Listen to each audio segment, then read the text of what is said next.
여기 일단은 이번에 통계평가 보실 때 이제 전단원이기 때문에 다항식, 유사부터 직선, 방정식까지 다 들어가기 때문에 아마 거기 단원별로 문제들이 차례대로 좀 이렇게 섞여 있을 겁니다.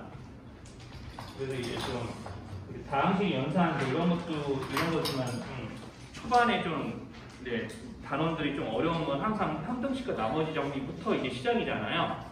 그러니까 이제 그런 것들 문제 다루실 때 좀 이제 MCPA 2단원 할 때마다 늘 이야기하는 건데 이제 함정식과 나머지 정리 문제에서 이제 좀 심화 과정 관련돼서는 이제 계속 신경 써야 될 게 차수 계산이에요. 차수 계산. 왜 문제에서 이런 식들이 몇 차식인지 안 알려주고 그 식에 대한 시계값을 구하는 문제들이 계속 이제 출제가 되고 있으니까 이제 차수 계산하실 때는 이제 계속 신경 써야 될 게 이제 둘 중에 하나입니다. 이제 심화 문제는 둘 중에 하나인데 이제 최고차항끼리 비교를 한다거나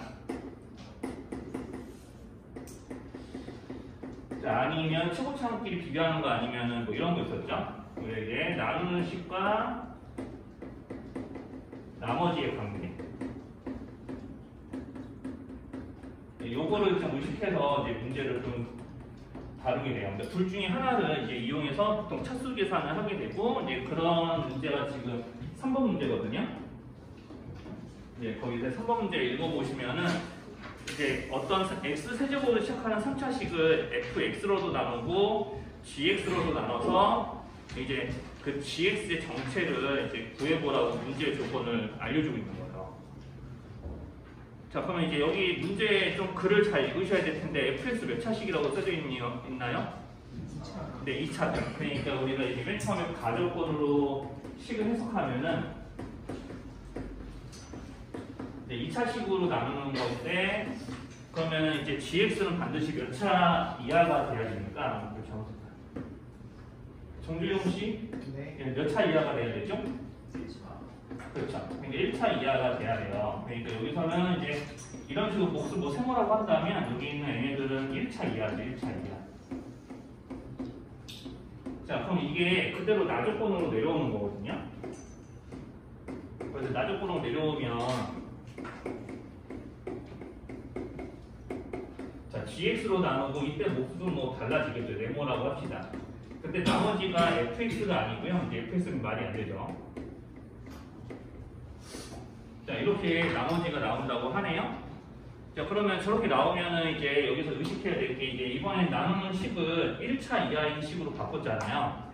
이제 첫 번째 조건 때문에 gx의 차수가 예상되잖아요. 이 관계 때문에. 그러니까 이제 거꾸로 좀 gx를 보고 요놈이 어떤 식인지 조금 예상을 해야 돼요. 그렇죠. 그러니까 여기가 1차 이하니까 요거는 상수가 될 수밖에 없잖아요. 여기까지 괜찮을까요? 네. 자, 그러면은 자, 이게 상수가 되니까 이 상수를 이제 r이라고 합시다. 여기 fx 빼기 fx 마이너스 x제곱 마이너스 2x를 r이라는 어떤 상수로 치환한다고 생각을 하시면 돼요. 자, 그러면 이제 문제풀이가 이제 여기서부터 시작되고요. 자, 그럼 이제 여기서 이제 fx 정체가 그러면 이제 이 형식을 뺐던 어떤 상수가 된다 보니까 fx 정체를 이렇게 써도 되는 거죠. 여기까지 괜찮아요? 자, 그럼 이제 이런 문제들은 이제 이렇게 이제 fx를 이렇게 찾아내는 게 이제 처음에 제일 먼저 해야 될 일이고요. 자, 그러면은 저렇게 자변의 식이 완벽하게 주어지면은 좀 이것도 의심을 해봐야 돼. 저거 인수분해 되는 거 아닌가? 뭔가 이런. 왜냐하면 자, 내가 여기는 이 식을 이렇게 나눠봤더니 어떻게 된다더라라는 모양이 나오기 때문에 여기가 반드시 1차 이하의 식이 나오는데 좌변이 이렇게 좀 완벽하게 주어져 있는데 1, 3, 4, 2 이렇게 이제 좀 개수가 이런 식으로 놓여져 있으면 좀 인수분해도 뭔가로 될 것 같지 않아요? 네, 맞아요. x-1로 인수분해 돼요. 해보시면 여기 뭐 수에서도 이런 것 좀 가끔 가다 나오는데 이게 짝수차항하고 홀수차항의 개수의 합이 같으니까 이제 이런 거는 x-1로 아니 x 플러스 1로 인수분해 되잖아요. 여기까지 이상한 거 없으면요. 그래서 이제 x 플러스 1로 인수분해가 됩니다. 자, 그래서 이제 인수분해 마저 해보시면 뭐 이렇게 나와요. 그러면 여기까지 해놓고 이제 여기는 fx의 하식을 여기다 꽂아 넣으시면은 되게 문제가 어렵지 않게 풀리기 시작합니다. 여기서 이제 이렇게 놓고 여기 보세요. 자, 여기 지금 보면 이제 세모 자리가 뭔지 몰라도 내가 이 3차식을 이걸로 나누는 거니까 1x로 시작하고 여기서 자, 좀 문제 풀 수 있는 키가 좀 나오거든요. 자, 여기 들어갈 수가 되게 확실해요. 자, 여기 3x제곱 나오려면은 요거 곱하는 거 외에는 없잖아요. gx는 1차 이하니까 2차항을 만들지 못할 거고. 그러면 이렇게 둘이 곱해서 더했을 때 요거 나오려면 이 자리에 들어갈 수가 되게 확실하네요. 네. 자, 네, 그래요. 자, 1.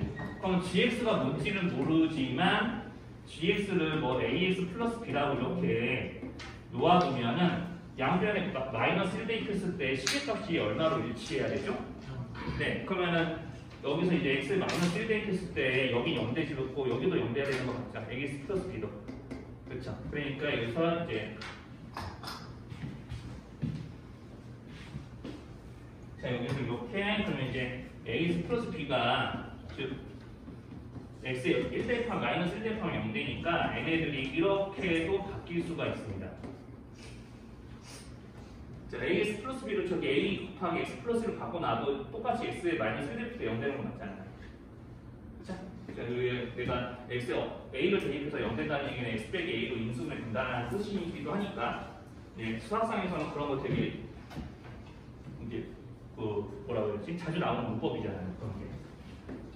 자, 그래서 이제 식을 다시 한 번 더 흔들어 내렸어요. 이렇게 되면은 굉장히 깔끔하게 좀 풀리기 시작하는데, 자, 여기 R이 아직 뭔지 모르고, 몫은 X 플러스 1이 확실하고, 그 다음에, 자, 이것도 이렇게 쓰게 되면은, 그건 이제 우변이 완벽하게 인수분해 되지 않아요? 우변도. 그 우변도 인수분해가 되니까, 여기서 이제, 맨 처음에 설정해서 R하고 A의 합이 얼마인지 알 수 있어요. 자, 여기 우변을 인수해보시면 한번 직접 한번 해보면은 이제 R하고 A의 합을 좌변과 비교해서 알아낼 수 있습니다.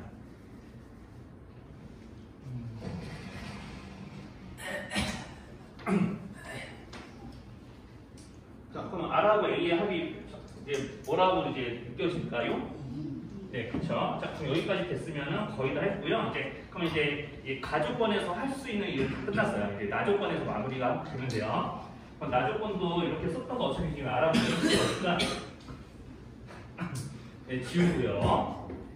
자, 그러면 이제 여기서 R하고 A가 합이 있는데 이제 GX를 우리가 지금 현재 요거 A 곱하기 X 플러스 1로 설정을 해놨기 때문에 자, 이렇게 AX 플러스로 설정해놨으니까 자, 이 식을 GX로 나눠주세요. 근데 몫은 아직 뭔지 몰라요. 그럼 나머지는 아까 이야기했던 대로 R이죠. 조금 지우고 쓴 건데 요거 알아보겠어요? 여기? 그러니까 지금 이 식을 요게 GX였고요. 여기가 그때 몫인데 우리가 이제 fx에서 x제곱 마이너스 2x를 한 것은 상수항이니까 그냥 상수 r로 적은 거고요. 저까지 괜찮나요? 그럼 여기서 이제 이 아랫값도 이제 구할 수 있는데 자, 여기까지 좀 알아볼 수 있으면 아랫값도 구할 수 있습니다. 이 식에서. 응? 자, 아랫값 반드시 얼마나 나야 될 것 같아요? 자, 요 식을 ax 플러스 1로 나눠서 나오는 나머지니까. 그럼 이것 때문에 a값이 같이 나오죠. 이렇게 지금 차례대로 좀 풀려요. 왔다 갔다 하면. 네. 그러면 이제 여기서 gx의 정체가 a 곱하기 x 플러스 1이니까 뭐 g3도 자연스럽게 나오고요. 네. 그래서 이제 실제로 이렇게 이제 조금 발동이 걸리려면 그래서 좀 먼저 이제 성립적인 동그라미 2번이라고 써놓은 데서 이제 차수 계산은 나누는 식하고 나머지의 관계를 보고 차수 계산을 보고 의식을 많이 하셔야 돼요. 그러니까 보통 우리가 합통 문제 볼 때 처음 작년에 한 3월달이었나? 그때 여러분들 중1 때가 참 생각도 안 나네요. 정말. 글씨 뭐 안 보이고 있어요, 여러분들? 저 ax 플러스 b가 ax 플러스 1. 왜냐면 이 두 번째 줄에서 시험에서요. x에 마이너스 1을 대입하면 좌변도 그렇고 우변도 완벽하게 0이 돼야 되잖아요. 네, 그러면은 ax 플러스 b는 여기서 이제 x에 마이너스 1 대입하면 0 되는 식이죠. 그러니까 이런 게 0이 되는 거고 b가 이제 a이기 때문에 b 대신에 a를 대입해서도 이걸 만들 수도 있고, 그리고 제일 중요한 방법이 사실 이게 아니고요. 자, 우리가 어떤 이제 FA가 2예요. 그러니까 이 수학상 첫 단원, 수학상 이 두 번째 단원은 이 단원에서 FA가 2야. 그러면 이런 말이 보이면 어떤 것까지 같이 떠올라야 되냐면, 얘가 FX랑 어떤 다항식이 있는데 x 빼기 a로 나눴더니 몫은 뭔지 모르지만 나머지가 2야. 이렇게 쓰는 게 이제 중요했던 거고요. 자, 그러면 이제 아까 선생님 여기 이게 gx잖아 지금. 그런데 지금 g 마이너스 1이 0이잖아요. 그러면 이제 g 마이너스 1이 0이라는 얘기가 gx 자체가 x 플러스 1로 나눠 떨어지기 때문에 그런 건데, gx가 1차 이하니까 여기 x 플러스 1에 곱해지는 수가 상수여야 되는 거고 뒤에 나머지 있으면 안 돼요. 그러니까 g 마이너스 1이 0이기 때문에 바로 한 번에 여기서 이렇게 간 거예요 사실은. 그러니까 좀 한글씨가 나머지 정리의 기본 논리 중에 하나죠. 그러니까 이제 조금 이렇게 이제 요거 보고 바로 이렇게 넘어갈 수 있냐 없느냐가 문제 풀이에서의 속도감을 조금 좌우를 해요. 왜냐하면 이게 주구장창 이제 좀 시중 주제들이나 이런 해설지들 보면은 다 이런 논리로 설명하거든요. 근데 이런 논리로 설명하는 것도 막 틀리진 않은데 실제로는 학생들은 실전에서는 이런 거 보면 이렇게 바로 넘어가요. 이제 좀 굉장히 좀 중요한 논리 중에 하나죠. 자, 그 다음에 이제 좀 4번 문제 좀 봅시다. 자, 인수분해에서는 우리는 요거 뭐 인수분해 소풍 나오면은 조금 어렵다 싶은 문제면은 레데이차스 인수분해 아니면 보기차식인데, 사실 뭐 나머지 인수정의 이용해서 인수분해하는 2차식 인수분해는 좀 주로 3차식에서 3차 방정식이나 4차 방정식에서 주로 나오니까 보통 인수분해 하면은 내림차선 정리 아니면은 보기차식 뭐 더 쉽게 나오면은 뭐 취할 수도 있긴 한데 쉬운 주제는 얘기할 건 아니니까요. 보기차식이 나오면은 이제 실전에서 좀 학생들이 좀 시간 안에 문제 풀려면은 이제 보기차식은 미리 인수분해 되는 모양을 좀 기억하시는 게 좋아요.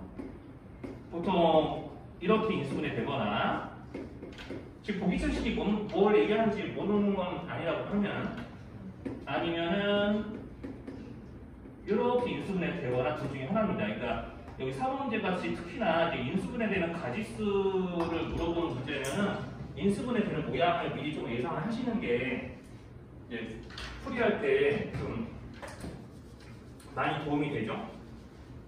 그러니까 이제 인수분해 되는 모양을 미리 기억하셔야 돼요. 그럼 이제 그걸 기억하고 있다가 이제 그럼 어떻게 해야 되냐면 저거 전개하면 문제 있는 모양하고 어떻게 맞춰지지 이런 것들. 자, 그래서 이제 지금 4번에 있는 식을 내가 인수분해하면 이 둘 중에 어느 하나에 해당하는 모양이 된다라는 게 이 문제 풀이에서 좀 쓰이는 논리. 자, 근데 요게 위에 거 아니면 아래 걸로 인수분해. 그러니까 이제 위에 걸로 인수분해 되면 A, B의 곱이 확정이죠? 얼마 확정이요? 그러면 이제 A, B를 더한 게 K 있죠? 그 자연수라고 할 거야. 그러면 K가 몇 가지 나올까요? 네. 저기 몇 가지 나오면은 여러 가지가 나오겠죠? 몇 가지 나올까요? 이어서 다시 대답해.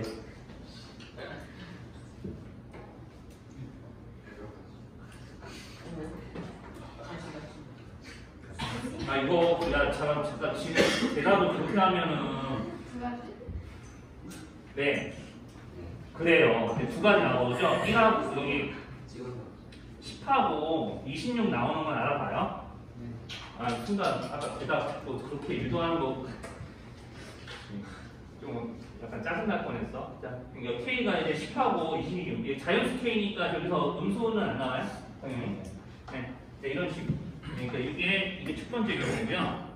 두 번째 경우. 요거 생각해야 돼요. 자, 그럼 여기서 이제 B자리에 들어갈 수가 확정이에요. 그렇죠. 5로 확정이죠, 5로. 물론 여기가 마이너스가 될 수도 있어요. 네, 제곱해서 25가 되는 수는 마이너스 5도 있잖아요. 그렇죠, 그렇죠. 그러니까 여기서 그러면은 이제 여기서 이제 플러스 마이너스 둘 다 낼 수 있는데 이거 하나만 하셔도 돼요. 왜냐하면 어차피 여기 있는 이 차항의 계수 K를 결정할 때 이제 이 K가 나오는 경우가요. 요거 n의 곱이거든요. 그러니까 이제 처음에는 플러스로 고정시켜 놓고 이 차항 계수가 나오는 식을 자 짝지어서 생각을 해보시면은 자 여기 이렇게 나와서 이제 K가 결정이 되거든요. 그럼 이렇게 돼야 되고요. 그러니까 여기가 플러스 5가 아니라 마이너스 5였으면은 이렇게 됐을 텐데 1에서는 자연수가 K값이 자연수와 자연수 여기 없죠. 그러니까 이렇게 원래는 둘 다 해보고 하시긴 하셔야 돼요. 그러니까 여기서 이제 K값으로 적당한 거를 찾아야 되고 A는 여기서 정수. 지금 모든 식이 이제 개수가 정수인 식으로 인수분해 된다고 했으니까 여기서도 이게 K값을 또 여러 가지 구하면 돼요. 몇 가지 나올까 이은사 학생? 네, 부여보고 대답해 주세요. 자, 10-a제곱으로 K가 결정되는데 A가 정수니까 K가 여러 가지가 나와요. 몇 가지가 나올까요? 네, 계산해 보시면 됩니다. 네, 세 가지가 나오는 게 맞고요. 여기서 네 가지. 네, 여기서 A가 0인 경우만 안 세면 됩니다. A가 정수이기 때문에 원래 A가 0인 것도 세야 되는데 A가 0이면 위에서 중복되는 값 나오죠. 네, 그것까지 좀 신경 쓰시고요. 또 여기서 이제 또 이렇게 K가 1을 안 그려보고 이렇게 하다 보면 여기 10이 똑같이 두 번 나오는 경우가 조금 이제 안 나오니까 여기서 이제 1, 2, 3 넣어서 뭐 2 넣으면 6 나오고 3 넣으면 3 넣으면 이제 1 나오지. 2 넣으면 6 나오고 3 넣으면은 1 넣으면 9 나오죠. 자 이렇게 해서 이제 여기 해서 총 5개 구하면 돼요. 자 그래서 이제 좀 인수분해되는 문제 중에 이게 내림 차순 관련돼서는 또 거기 5번, 6번 이런 문제도 있는데 내림 차순 인수분해는 한번 본인들 기억나시는지 모르겠네요. 그거는 이제 차수 제일 낮은 또는 차수가 똑같으면 큰 문자에 대해서 내림 차수 정리하고 상수항들 인수분해해서 인수분해하는 것들 한번 해보시고 기억 안 나면 이따 각자 문제 푸는 시간에 물어보시면 쓰겠고요. 그 다음에 이제 독소수로 좀 넘어가 보면 그런 게 이제 나오게 되니까 자, 좀 편례와 관련된 문제들 좀 보실게요. 근데 거듭 제곱은 나중에 조금 이야기를 또 바로 이어서 해봅시다. 한 장 더 넘어가서 이제 10번 문제 보시면은 이제 편례복소수 성질에 관련된 문제들이 좀 있으니까 이제 그래서 편례복소수 성질이 조금 기억이 나면은 기억하고 디귿은 바로 옳은지 아닌지 조금 바로 보시고 구분하실 수 있으면 되는데. 자.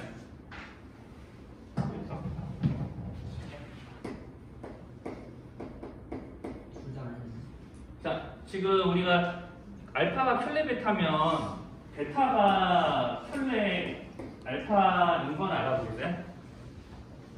알파가 켤레 베타면은 여기 지금 이쪽에다 켤레 기호를 이런 데다 하나씩 씌우면은 켤레는 자기 자신이니까 이런 등식이 나오잖아요.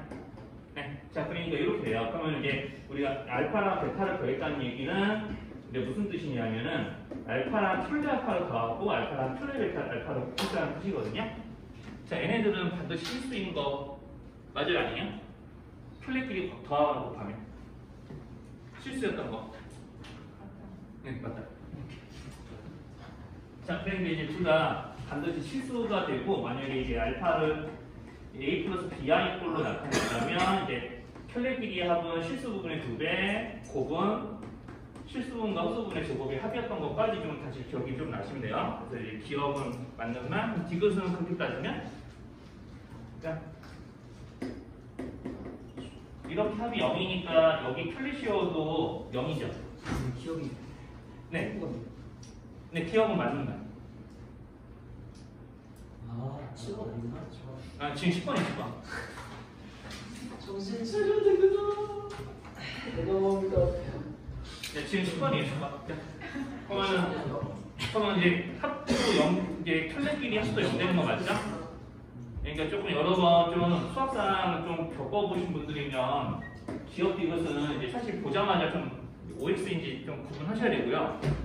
자, 그러면 이제 이거 가지고 이제 좀 구분해야 될 건 니은, 니을이에요. 자, 그래서 니은하고 니을만 구분이 되면 될 것 같습니다. 그러면 이제 맞는 것부터 먼저 이야기하면 이제 이렇게 돼 있는 거 가지고 문제에서 주로 뭐 이렇게 역수 모양에 대한 등식을 풀어보게 하거나 아니면 이렇게 OX 퀴즈로 물어보거나 둘 중에 하나는 하죠. 자, 그러면 여기서 이제 이게 왜 참이 되는지는 이제 실제로 요거 역수 모양인 걸 이용해서 그냥 풀면 돼요. 자, 그럼 여기서 이제 그 알파와 양변을 나누면은 알파분의 1은 켤레 베타네요. 네. 그럼 이번에 켤레 베타로 양변을 나누면 알파가 켤레 베타분의 1입니다. 이렇게만 해도 이제 참인지 거짓인지 알 수 있고요. 그러니까 이제 한마디로 얘기하면은 아니다. 자, 그래서 이제 이렇게 이제 맞춰놓고 여기 자변만 좀 바꿀 수 있게 좀 작업을 해볼게요. 그럼 이제 알파분의 1은 요거 양변이 역수치하면 이렇게 되거든요. 자, 그럼 이제 여기 알파분의 1이라고 여기 있는 켤레 알파 자리에다가 아니다. 이것도 양변에 이제 켤레를 씌워서 이제 작업을 합니다. 이 양변에 켤레 씌워서. 네. 그러면 여기 있는 얘네들에다가 이놈 둘을 꽂았으면은 이제 오른쪽하고 맞아지는지 확인 가능해요. 자, 이렇게 역수꼴 나오면 저런 식으로 푼다고. 그러니까 역수꼴 나오면은 저렇게 이제 곱해서 얼마가 되는 저 식은 이제 두 복소수의 곱에 대한 식을요, 이제 역수 모양으로 좀 저렇게 변형을 해서 보통 대입을 많이 하죠. 그러니까 이제 좀 디테일하게 다 기억 못해도 이래가 뭐 이런 식으로 역수끼리 뭔가 더하는 모양이 나오는데, 자, 이렇게 이제 뭔가 역수 모양끼리 더하는 모양이 나오는데 이렇게 둘의 곱이 주어져 있으면은 이제 여기에 맞게 곱을 변형하는 그런 일들을 해보시면 얼추 다 짜맞을 수 있게 문제가 다 나옵니다. 이게 조금 너무 디테일하게 그런 부분들은 이렇게 되면 어떻게 된다든지 세세하게 외우거나 그럴 필요 없고, 저기 이제 분수꼴이 들어있는 식인데 곱이 나온다? 그러면 곱을 분수꼴로 바꾼다. 뭐 이렇게밖에 되고요. 자, 그러면 이제 니은은 이제 안 되는 이유 좀 이야기하면, 이제 지금 요거 가지고 제곱 더하기 제곱하고 있거든요. 자, 그러면 이제 처음부터 이런 애들은 뭐 대입하거나 그럴 필요 없고요. 대입해서 눈에 풀 수도 있지만, 이거 원래 제곱 더하기 제곱이면 좀 우리 이런 거 많이 기억이 좀 나셔야겠죠? 제곱 더하기 되면 합의 제곱에서 곱의 둘 빼기. 뭐냐면 켤레끼리 합과차는 실수니까. 그래서 이제 내가 이렇게 설정했다면 합과곱이 이렇게 되기 때문에 식이 이렇게 좀 풀리고요. 그럼 AB가 지금 현재 실수니까 이렇게 해서 0이라고 문제에서 가정하면 A제곱과 B제곱이 서로 같은 거잖아요. 그러니까 둘 다 0이 되는 게 아니라 이런 관계. 그러니까 예를 들어서 3 플러스 I다 또는 3 플러스 I가 아니라 1 플러스 I다 또는 1 마이너스 I다 이런 모양이 나오면은 이제 본체와 켤레의 제곱의 합은 항상 0이 되어 있습니다. 직접 1 플러스 i나 뭐 2 플러스 2i나 뭐 2 마이너스 2i나 이런 거 가지고 제곱 더하기 제곱 직접 계산해봐도 알 수 있어요. 그러니까 이제 여기서 복소수 알파가 0일 필요는 없는 거죠. 제곱 더하기 제곱이 0이 되는 거는 이제 실수분과 헛수분의 절대값만 가산도 돼요. 뭐 이렇게 이제 조금 알아보실 수 있으면 이제 되고, 이제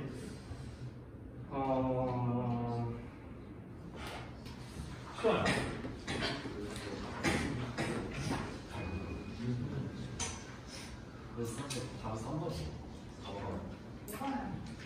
요거 드르가 맞아요? 네. 그러니까 니은은 저기 알파가 0일 필요는 없으니까 틀린 거예요? 서연아 무슨 말인지 괜찮아?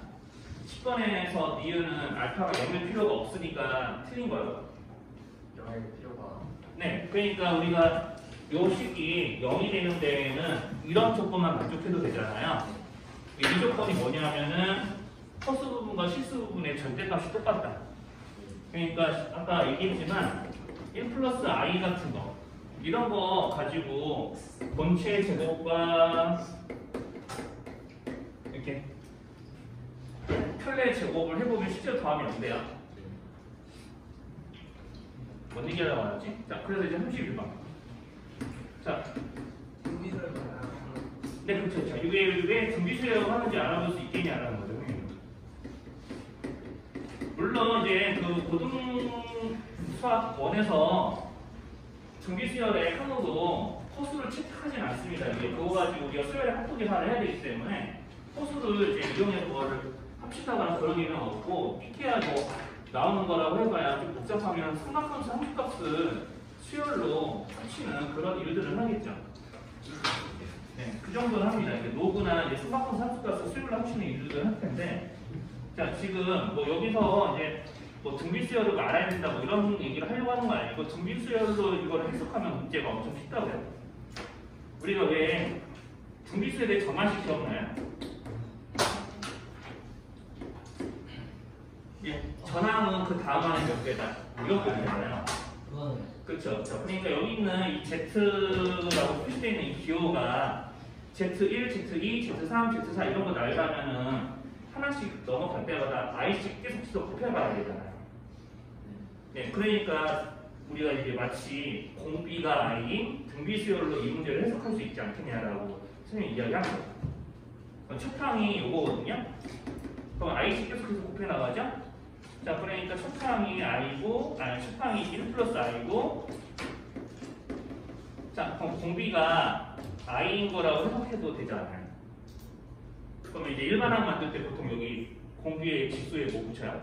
n항이니까 첫 항에 공비를 그렇죠, n-1번 곱하기. 자, 그럼 여기서 이제 Z200이었나? 문제. 이거 구하라고 하면 그냥 여기다 200 대입하면 되는 거 아니에요? 그럼 문제 풀이 끝나요. 그러니까 이거 보면서 좀 이제 수학상 문제이긴 한데 이게 좀 뭐 어차피 학력평가나 뭐 이런 거 문제 풀 때는 사실 풀이과정 보는 게 아니잖아요. 뭐 작게는 여러분들 NDP 시험 월에 한 번씩 볼 때도 풀이과정 보면서 이거 이렇게 개노가다 있다고? 한 10분 풀이가 있는데 맞으면 다 맞다 했어요. 뭐 그런 거 똑같은데. 자, 아무튼 그래서 이제 좀 등비수열로 보면은 막 1 플러스 i에다 i를 여러 번 막 한 번 곱하고 두 번 곱하고 세 번 곱하고 네 번 곱하고 이제 생각 안 해봐도 그냥 바로 이제 일반항 세워가지고 문제 풀어도 괜찮지 않냐라는 거죠. 그럼 마저 풀어보면 어떻게 될 것 같아요? 자, 우리가 주어져 있는 3차 방정식의 주허근이라는 문제 조건이 나오면서 문제가 시작을 해요. 그럼 우리가 이제 수학상에서 나오는 3차 방정식이나 4차 방정식 특히 그 출발은 모두 다 인수분해에서 출발하잖아요. 그러니까 인수분해 외에는 풀이할 방법이 없어요. 그러니까 이제 3차 방정식이나 4차 방정식 문제를 보면은 기본적인 동작이 주어진 식 인수분해한다. 그거 아니면은 우리가 근의 조건을 보고 인수분해 된 식을 만든다. 근데 둘 중에 하나는 하고 시작을 해야 돼요. 근데 여기는 식이 제대로 주어져 있으니까 인수분해가 가능해요. 요거 x-1로 인수분해 가능한 거는 좀 알아보겠죠? 네, 그래서 인수분해 해보시면은 뭐 존재 폭등을 이용해서 몫을 구하면 여기까지. 자, 그러면은 이제 여기까지 나오고, 그러면 이제 허근이 나오는 방정식만 따로 써보면 여기에서 허근이 두 개가 나오죠. 그러니까 여기서 이제 실수계수에서 허근 두 개가 나오니까 자, 여기서 이제 알파는 이제 켤레 베타랑 똑같아요. 그러니까 이제 베타 기준을 쓰면 베타가 이게 켤레 알파랑 똑같은 거고, 그리고 이제 이걸 보면서 이제 자연스럽게 두 허근의 합과 곱 정도는 써주시면 되겠고, 그리고 이제 이런 거 보이면은 뭐 이런 것들까지 같이 써먹을 수도 있겠다라는 생각이 이제 직접 풀이 과정에 쓰진 않더라도 머릿속에서 이제 좀 생각이 나면 되니까 자 여기 있는 이제 니은부터 기억 니은 구분해 보면 네 기억 니은 구분해 보면 자 요것들 이용해서 기억 니은 구분 가능해요.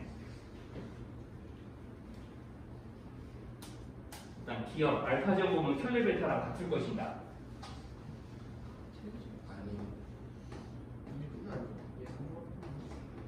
자 이렇게 되겠고 그 다음에 이제 베타는 네? 네, 그렇죠. 알파 마이너스 1이죠. 선생님 잠수었고요. 자, 그리고 여기 요거 이용하면 베타가 켤레 알파니까 자, 여기서 이제 켤레 베타는 그러면 알파잖아요. 그렇죠. 그럼 여기다 이제 알파 대신 켤레 베타 대입해 보면은 확실하게 아닌 거 알 수 있어요. 그렇죠. 네, 기억이 확실하게 안 되는 이유. 그럼 니은 어떻게 구분돼요? 네. 알파 제곱 더하기 1을 알파로 나누면 얼마예요? 그래서 정주영 씨. 1이요. 네, 그렇죠. 네. 그러니까 여기서도 혹시나 모르실 분도 있을까봐 이야기하면은 자 이런 거는 이렇게 두 개 더한 거는 이렇게 마이너스 알파 이항하면 되니까 알파분의 알파 이렇게 해서 1 나올 거기 때문에 1 빼기 1이라서 이제 기억은 맞는 거, 니은은 안 되는 거. 아 반대군요. 자 니은이 맞고요, 기억이 안 되는 거야. 자 그래서 이제 디귿을 찾아야 되는데 디귿에 좀 오타가 있어요, 여러분들. 네. 디귿의 오타가 지금 보면은 이렇게 써져 있는데 디귿 오타가 여기. 자 지금 알파 제곱 아니고요. 요거 제곱 아니고 요거 n으로 고쳐주세요. 문제 오타 있습니다. 그러면 n제곱 더하기 n제곱이 마이너스 1이 되는 거 이제 만족시키는 대기하의 자연수 n이 30개이 있는 거 맞니? 이렇게 물어보는 문제. 자 그래서 이제 요걸 하려면은 이제 뭐까지 생각이 나야 되냐면 여기 지금 혹은 나오는 이 방정식 보고 생각나는 식도 있어야죠. 사실 요거 풀려면은 디귿을 확인하려면 요거 보고 요게 어디서 나오는 걸까라고 생각을 하셔야 돼요. 원래 여기서 이제 문제야 여기는 이 식에다 x-1을 곱한 식을 알려줬지만 보통은 이렇게 x제곱 x 마이너스 x 플러스 1에 x 플러스 1을 많이 곱해서 식을 만들죠. 거꾸로 쓰면은 이렇게 되고 이게 능형되는 식이니까 여기 세제곱하면 둘 다 얼마 돼야 돼요? 그러면 네 그럼 6제곱하면 1이겠죠? 그렇죠? 그러니까 이제 여기서 그러면 이제 이 얘기는 6번 곱할 때마다 1이 되는 거니까 알파 7제곱 알파 13제곱 알파 20제곱 알파 뭐 이렇게 19제곱 알파 뭐 이렇게 되는 거예요. 이게 6번 곱할 때마다 자기 자신과 처음과 똑같아지는 거예요. 자, 그러니까 이제 여기는 알파의 n제곱, 베타의 n제곱을 계산하면은 몇 개의 수가 순환돼요? 6번씩 곱할 때마다 같은 수로가 반복되니까. 자, 알파 n제곱이나 베타 n제곱을 구하면 몇 개의 수가 반복? 정지하면? 우리 강다인 씨. 웃기네.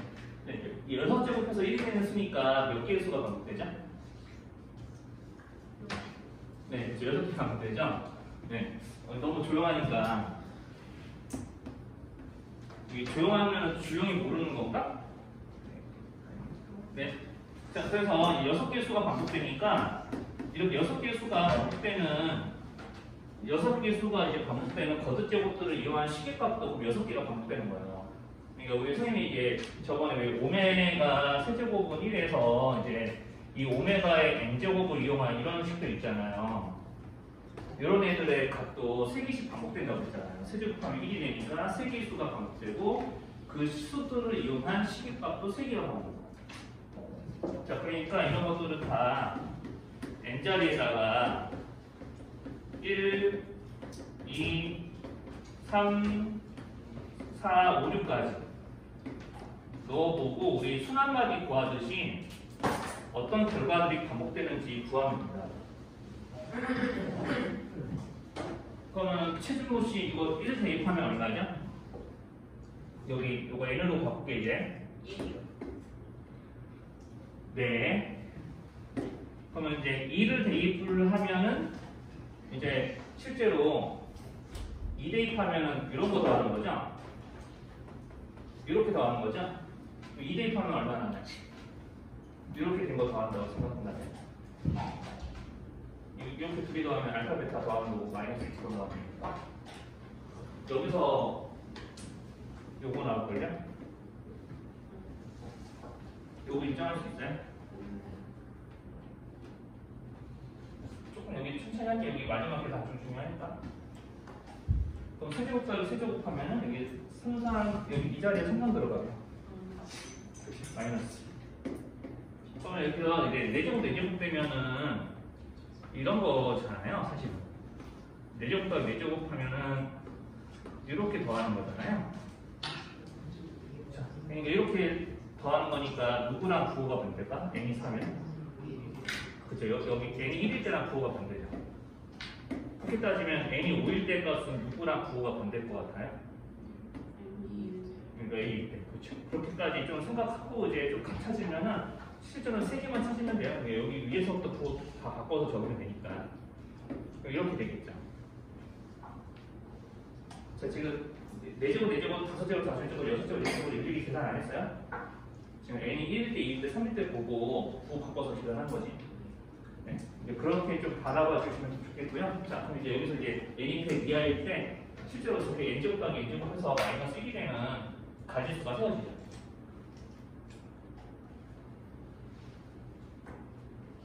어떨 것 같아요?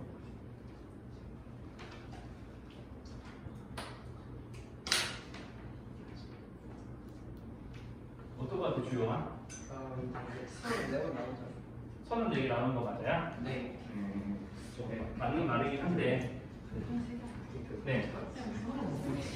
그러니까 순한 마리가 1 마일 1, 2 이렇게 나오는 거라고 조금 생각하면은 이제 100개의 수를 나열했을 때 6개 중에 2개가 마이너스 1이고 그런 게 6개씩 묶으면은 16묶음 나오니까 2개씩 16번에 여기 97, 98, 99, 100은 다시 위에서부터 차례대로 이렇게 나열해서 이제 세야겠죠? 그러니까 마이너스 1 딱 2번 더 걸려요. 그러니까 34개. 말로만 해도 돼요. 그러니까 순한마디에서 내가 주어진 순한마디에서 대전제까지 갔을 때 뭐 어떤 특정한 자연수가 몇 개 나오냐 이렇게 쓰는 거랑 똑같은 문제. 중학교 2학년 문제랑 비교를 하면. 자, 그러니까 문제 설정에 맞게 지금 점 AD를 긋는 게 좀 중요하거든요. 이게 또 무게중심과 관련된 중위지식까지 같이 이용해야 되니까 이런 것 좀 처음에 이제 학력평가나 뭐 교재나 이런 데서 풀 때 이런 게 좀 힘들잖아요. 규리야 뭐 글 쓰는 거야? 네.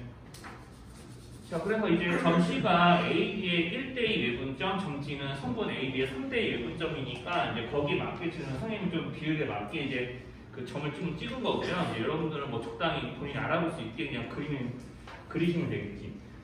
자, 그래서 이제 문제에서는 이제 O하고 C를 연결해서 삼각형 OBC 만들고 OD 연결해서 OD 겹쳐져 있대. 그 삼각형이 지금 OBC하고 OAD하고 서로 겹쳐져 있게 지금 그려진 거랑 마찬가지가 된 거고요.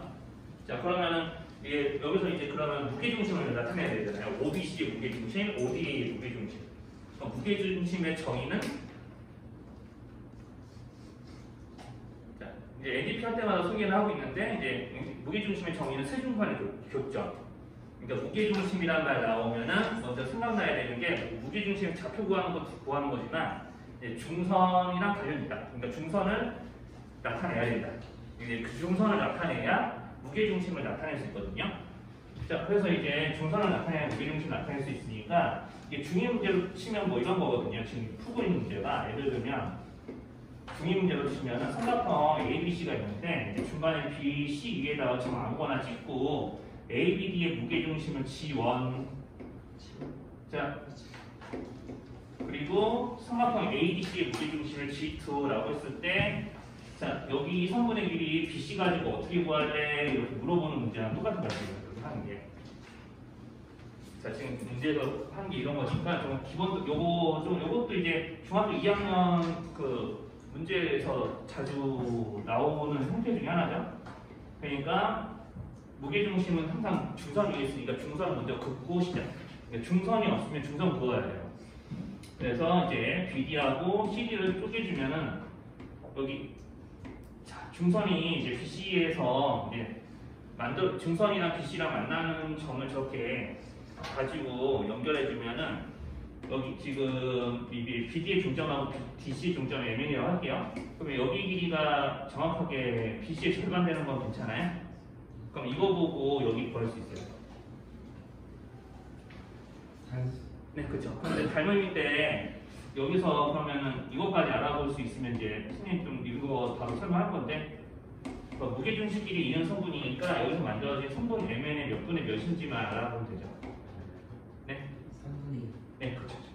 네, 그거 기억하고 계시면 됩니다. 그러니까 이거를 좀 끌어내셔야 돼요. 그러니까 여기도 그걸 할 거거든요. 자, 그래서 이제 보면은 자, 지금 여기 자, 점 HC가 이제 성분 AB 1대2 밀분점이잖아요. 자, 그러니까 여기 길이가 1이라고 치면 여기 길이가 2인 거니까 점 A가 정확하게 BC의 중점, 그죠? 이게 중점인 거 이제 인정할 수 있어요? 점 A가 BC의 중점. 1대2 밀분점 보고 그거 끌어내면은 그럼 여기는 OA가 성분 OA가 OBC의 중선이라서 무게중심 여기 어딘가에 있어요. 이렇게 있겠지. 이쯤에 있다고 어떻게 찍어도 되죠. 그러니까 이런 식으로. 자, 그러면 이제 이거는 이제 좀 길이 구하는 건 좀 이따가 할게요. 먼저 이 위치 먼저 잡고. 그럼 삼각형 ODA의 중선 또 그어요. 삼각형 ODA의 중선이니까 여기는 AD의 중간에 중선이 있겠죠? 자, 이게 중선. 여기 B가 지금 현재 AD의 중점인 건 절대 아니니까 여기를 N이라고 합시다. 그러면은 여기 어딘가에 ODA의 무게중심도 있는데 그게 G2 연결하면은 이 성분의 길이가 A에서 N까지의 길이 몇 분의 몇인지 요거 보고 알 수 있고 그러면 이제 AN의 길이를 이제 구하면 돼요. 이제 그러면 이제 문제 마지막 단계는 AN 길이 구하는 거예요. AN 길이. 그러면 이제 AB의 길이 정도는 알 수 있었죠? 네, AB의 길이가 아마 4루트? 네? 네? 아니, 차루트. 네, 그래요. 윤단호 기사. 네, 그래서 4루트 예, 이었고요. 아, 이게 내가 계산 안 한 거라고 안 하고 4루트 얼마 이렇게 물어봐서 그래. 자, 그러니까 AB의 길이가 4루트이면은 자, 지금 AD하고 BD의 비율이 2대 3이니까 여기 BD 길이도 좀 나올 수 있거든요. 그리고 여기 이렇게 3대 2니까 이제 4루트 2에 몇 배 하면은 BD 길이가 나와요. 네, 그래서 8루트 2가 나오고요. 그러면 AD의 길이가 12루트 2니까 이제 이것 때문에 AN의 길이가 나오죠. 자, 8루트 4루트 더해서 절반 10 하면은 요거 루트 나온 거 인정할 수 있어요? 네, 여기까지 되면은 이제 문제 다 푼 거예요. 자, 지금 8루트2는 여러분들 이구로 대답 나왔으니까 자, AD 길이가 12루트2 거기에 절반이 AN 중선 그거기 때문에 네, 자 그럼 6루트2가 나오고 거기 3분의 1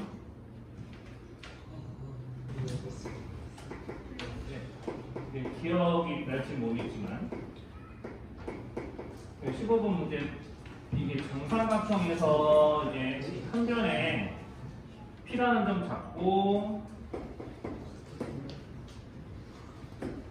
이제 BP하고 CP의 제곱의 합이 최소가 되는 성분 BP 길이 구하기 뭐 이런 거가 나오는 거거든요. 자, 그러면 이제 여기서 두 성분의 제곱의 합을 물어보니까 이거 푸는 방법이 이렇게 이제 P에서부터 여기 BC에 수선 그어가지고 이제 여기서 생기는 두 직각삼각형을 이용해서 이제 푸는 방법도 있고요.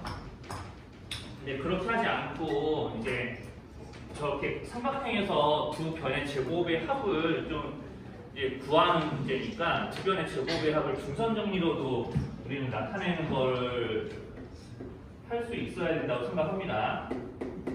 우리가 중선의 여기 삼각형의 두 변의 제곱의 합을 나타내는 식이 중선 정리로도 좀 가능하죠. 그러니까 이제 삼각형이 중선을 이렇게 그어서 중선 때문에 이등분 되는 변이 있으면은 우리가 이제 여기 있는 이등분 되는 변의 한 조각과 중선의 제곱의 합을 구했을 때 걔네들의 두 개가 여기 보이는 두 변의 제곱의 합이 되는 걸로. 예, 저거 좀 기억나시면 되고요. 저기 중선정리였고 삼각형에서 두 변의 제곱의 합은 이제 중선정리를 이용해서 나타낼 수도 있는데 여기서 그거를 쓰면 좀 편한 이유 중에 하나가 자 우리 두 변이 지금 pH에 따라서 변의 길이가 다 제각각 달라지는데 사실 이제 저렇게 맨 처음에 언급을 한 대로 저렇게 수선을 그어서 직각삼각형을 만들었을 때 이제 같은 문자로 저렇게 두 변의 제곱의 합을 나타내기가 좀 불편하거든요. 그러니까 이게 하려면 할 수 있지만 좀 문제 풀이 과정이 좀 길어지니까 이렇게 중선 정리를 활용하면은 이게 비행 길이가 무조건 여기서 이제 2로 고정되지 않아요? 정삼각형 한 변의 길이가 4라고 문제에서 적혀 있었는데.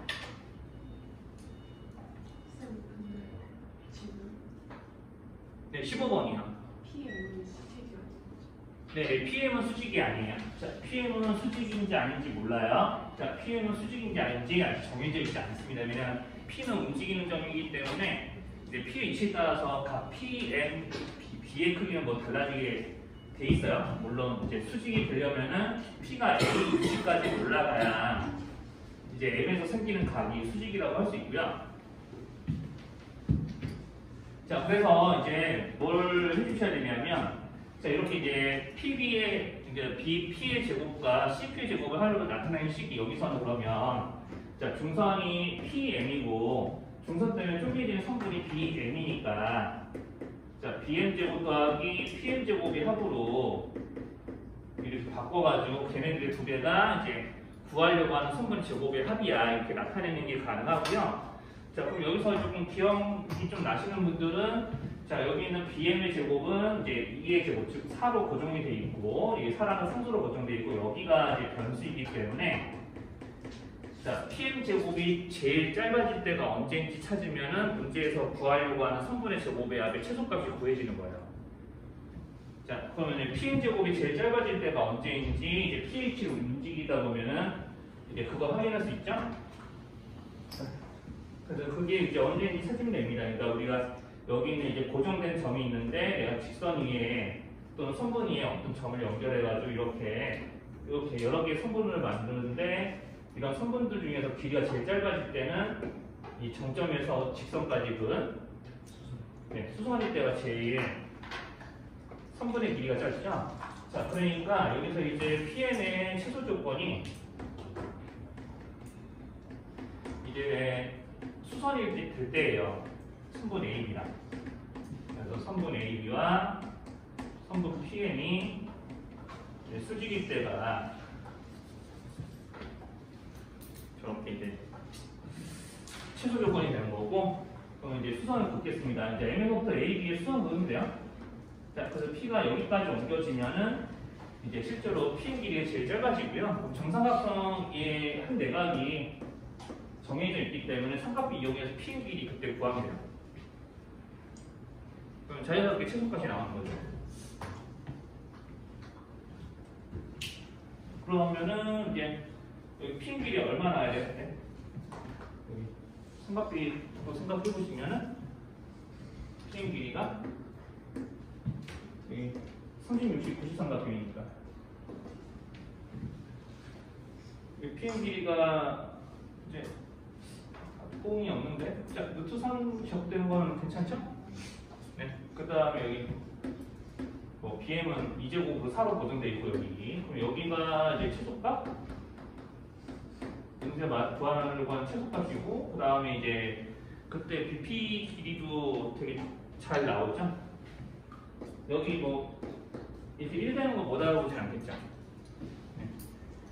2 대1 때 루트 3 생각하셔도 풀리니까.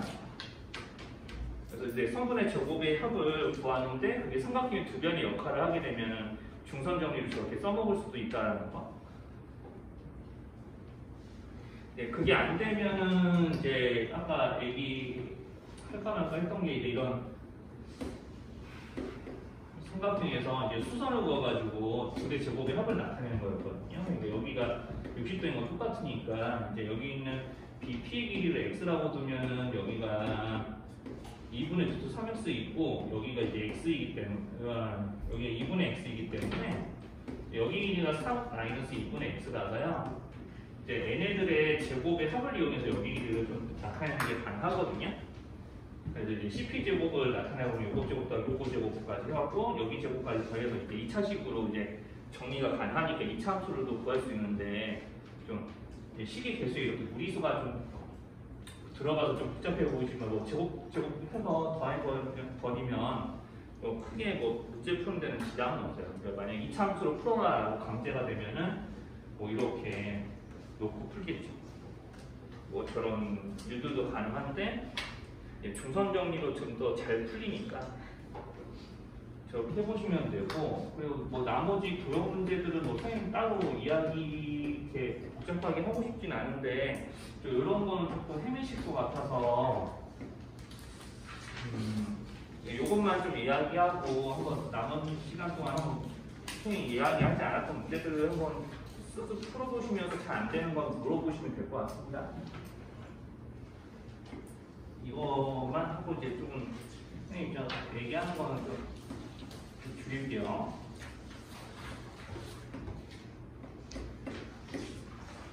자, 지금 이렇게 이제 그림이 돼 있고요. 자, 지금 보통 이런 문제들 나오면 이제 좀 선생님 같은 경우는 직각삼각형의 닮음을 이용해서 좀 잘 풀자라고 하고 싶은데 이게 조금 그러기가 좀 그런 게 뭐냐면 이게 성분의 길이가 정수가 아니라 이제 조금 분수꼴이 나와버리면서 이런 거 가지고 원래 문제 풀 때는 막 여기 OC 길이 구하고 여기서 이제 연장선 구워서 닮음이 직각삼각형 만들어가지고 어쩌고 저쩌고 풀어라라고 이제 하고 싶은데 여기 OC 길이도 그렇고요. 여기 C 여기 있는 이 점에 이치를 P라고 하면 CP 길이도 좀 되게 좀 분수가 좀 뜨하게 좀 나오거든요. 그래서 이제 PB 대 PC를 구하게 되면 좀 비율이 조금 정수꼴이 안 나와서 좀 그렇게 푸는 게 좀 도움이 안 돼가지고 이거는 그냥 직관적으로 풀면 돼요. 이거 BC 길이 구하는 거거든요.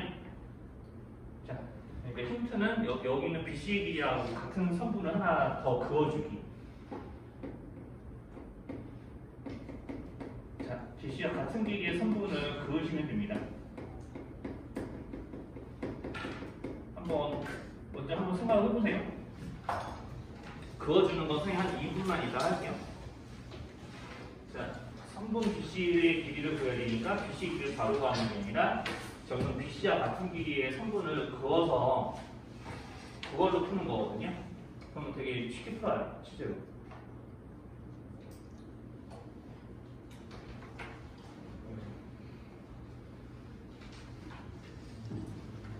자, 여기서 이제 BC 길이와 이제 같은 길이의 선분의 길이를 그어보시면 됩니다.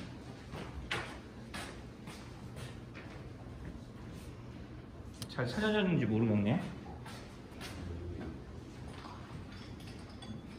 여기가 맞으면은 이제 잘 그으신 거예요. 네, 그렇죠. 여기를 그으시면 되고요. 여기 찾는 게 되게 쉬워요. 이제 A 점의 좌표가 나와 있고, 그리고 직선 OC 방정식도 되게 세우기 쉽지 않아요. 이제 여기 지금 문제 맨 처음에 이제 이렇게 그려져 있는 직선하고 수직이잖아요. 그러면 수직인 직선의 방정식이니까 XY 계수 바꾸고 부하나만의 식당이 골라서 바꾸시면은 이렇게 이제 8분의 1 전까지의 거리로 BC 길이 바로 구할 수 있어요. 자, 왜 선생님이 저렇게 바로 10x 마이너스 y 썼는지는 괜찮은 거예요? 자, 우리가 이제 수직인 직선끼리는 기울기 곱이 서로 마이너스 1이니까 이제 이게 일반형에서는 xy 개수가 서로 역할이 바뀌어야 되거든요.